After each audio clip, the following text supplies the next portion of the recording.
बिल्कुल, एक तो ये हमें समझना होगा कि हमारे देश को हो क्या गया। रोजी रोटी पे बात नहीं होती है। मैं तो पहले भी मैंने कहा था कि हर धर्म में अगर रूढ़िवाद है, क्या उस पे संवाद ना हो? क्या संविधान के दायरे में न्याय के बरक्स हम धर्मों का मूल्यांकन न करें? क्या कबीर की वो बात ना कहे कि कबीरा कुआं एक है, पानी सब में एक, बासन में ही भेद है, पानी है तो एक। तो ये जो बर्तन में जो भेद आता है ना, जन्म की पद्धति में कोई नहीं फर्क, उसी तरह से सब जन्म होता है हर धर्म में, लेकिन हिरार्की बन जाती है, ऊंच नीच। क्या इस पे चर्चा नहीं होनी चाहिए? क्या जातिवाद एक संक्रामक रोग नहीं है?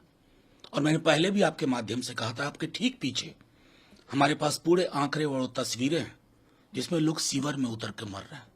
क्या एक सभ्य समाज के रूप में चिंता नहीं होनी चाहिए कि उनकी जातियां क्यों नहीं बदली? क्यों हम बड़े कंफर्ट जोन में रहते हैं इन मृत्युओं के बाद? अगर इन सब चीजों पर चर्चा नहीं होगी तो एक दूसरे के लिए शत्रुता के अलावा कुछ नहीं होगा। यह है आधुनिक भारत, यह है संविधान के इर्द गिर्द की हमारी संरचना, हमारा ख्याल। मुझे दुख है कि हम पूरे के एक देश के रूप में लगातार असफल होते जा रहे हैं। हंस आचार्य 10 करोड़ का बॉन्टी सर काट के लाने के लिए उदयनिधि स्टार्टिंग। तो उदयनिधि जी की बात सच साबित हो गई। यही तो वो कह रहे थे कि टॉलरेंस नहीं है, ऊंच नीच आपको चाहिए, भेदभाव चाहिए, पाखंड चाहिए। क्यों नहीं हम एक कोशिश करते हैं कि तमाम मंदिरों में बाकायदा चयन करें, हर जाति से पुजारी हो, सबके लिए खुला हुआ हो, कोई भेद ना हो, सीवर में उतरने वालों की जाति बदल जाए। आप 10 करोड़ ये बोल करके ना सर काट के लाने को, उन्होंने वो जो अंग्रेजी में एक कहते हैं ना मैथमेटिक्स में QED, आपने प्रूव कर दिया। उन पर सनातन धर्म के अपमान का आरोप लग रहा है, कह रहे हैं कि शिवलिंग पर वो हाथ धो रहे थे। देखिए, आप सोचिए, G20 हो रहा है और ये देश क्या डिस्कस कर रहा है?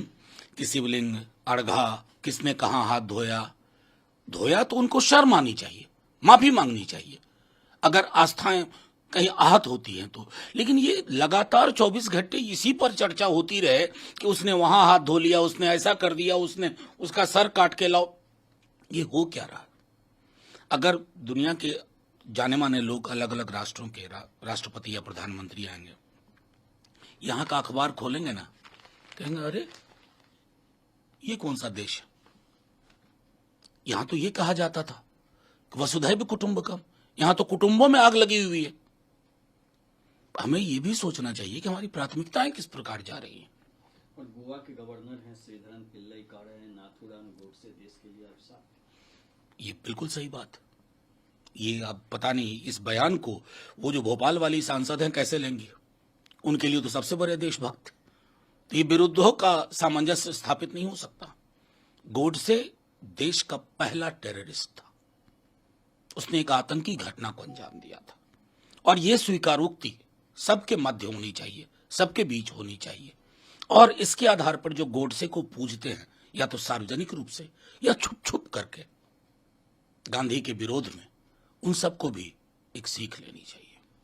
और राजनाथ सिंह कह रहे हैं कि लोगों ने इंडिया ब्लॉक नाम दिया है। अब मैं तो कहूंगा राजनाथ सिंह जी बड़े गंभीर सुलझे हुए राजनेता हैं। इस बीच में जब मैं उनका बयान देखता हूं तो मुझे लगता है कि उनको क्या हो गया। मैं तो इतना ही कहूंगा, सर आप तो ऐसे ना थे।